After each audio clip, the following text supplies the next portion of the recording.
Welcome to my vlog! Ayan, so sa video na to, mag-unbox ako ng aming bagong-bagong bili na cookware set. So, I have here the Prima Cucina Vega 9-piece cookware set.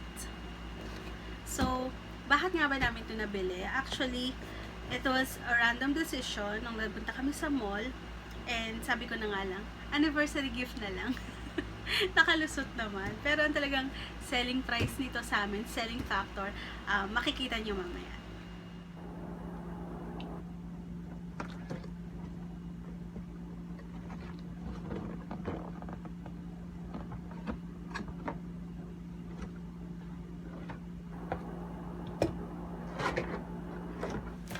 Backstory, isa sa reason kung bakit kami nag-decide talagang bumili nito dahil dito sa piece na to. Ayan.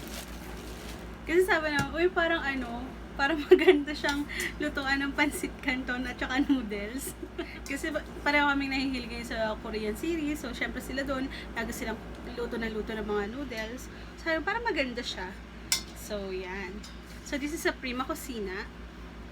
Stainless na rin daw siya. Pwede siya sa gas, electric, and ceramic ovens. Ayan, capsule base. Kung ano man yun, hindi ko alam. Pero, maganda siya. Tsaka para siyang matibay talaga na pwede mo gamitin ng pangmatagalan. So, yun. Ito yung selling factor nito. So, ayan. Tapos, meron siyang takip. Kung makikita nyo, meron din siyang measurements dito sa gilid. Ayun, sa taas. So, yun. This is nice. So, meron din siyang medyo maliit na casserole. Pwede siguro itong saingan, lutuan ng nilaga, sinigang, mga ganyan. Perfect siya kung may sabaw yung lulutuin mo. Ang ganda pa niya tingnan kasi hindi pa siya overuse. Sana hindi siya kalawangan kasi sabi hindi naman daw ito kinakalawang. So, yun. Meron din itong takip. Saan ba yung takip niya? Yun din.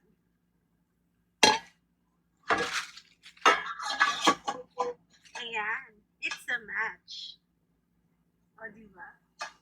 Diba tayo, pagka maganda, bago, malinis yung mga gamit, parang nakakaengganyo siyang gamitin kagaya nito.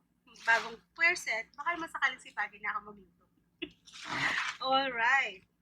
Hindi naman masamang umasa na dadalawin tayo ng kasipagan.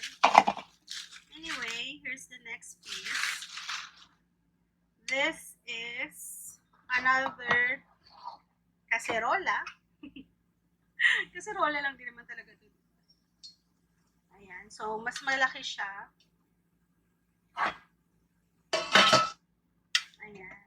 Alam mo yung feeling na para kang bata na magluluto-lutuan, tapos may bago kang laro. Ganun. So, eto na nga siya. This is our third set.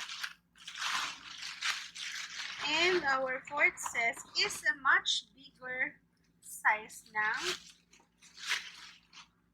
kaserola. Ayan.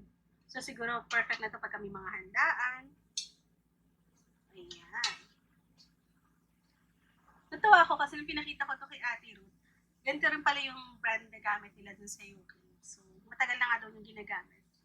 I think we made the right decision na bilhin to at mag-invest sa ganitong klaseng cookware set.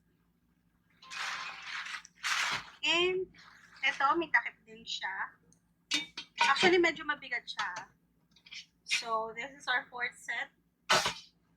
And for our last piece, ayan.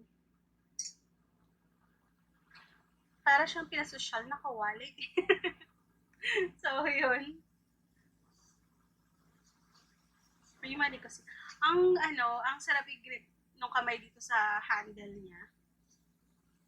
Parang feeling ko kahit hindi ka chef, mag-feeling chef kapag ganito na yung mga gamit mo sa kusina.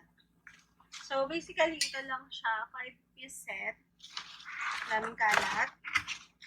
Sige lang. Tabi muna natin. Tingnan natin ngayon. Ang question, ano kaya ang unang dish na lulutuin namin gamit tong mga cookware set na ito? So, abangan nyo yan sa next vlog. At kung meron kayong recommendation para ma-maintain ang kalinisan ng mga ganitong klaseng cookware, please comment down below. Pwede na ba akong model ng Prima di Cucina? Actually, nabili tong set na to.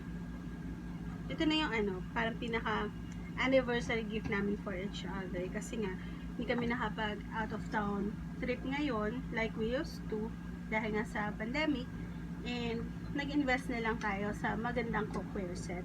Para kahit nasa bahay, ayan, masarap magluto. Thank you for watching! Ayan, Diyos ko, hindi ako sanay talaga mag-unbox, pero sana naman na-enjoy nyo to. Kita-kits sa next vlog, and magbibigay lang tayo ng review after na magamit itong cookware set. Kung talaga bang sulit siya sa kanyang price. Ayan. Thank you so much! Diba? Parang ang sarap-sarap magluto kapag malinis bago ang iyong mga gamit. And, ayan. So, nakita nyo na yung aking bagong cookware set. And, abangan nyo na lang kung kailan ako sipagin na magluto. Pero sana, tumagal tong cookware set na to all throughout our married life. Kasi parang memorable siya dahil binili for our anniversary. For our 7th year anniversary.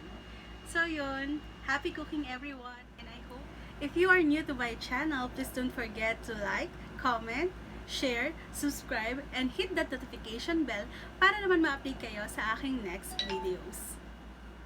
Thank you for watching!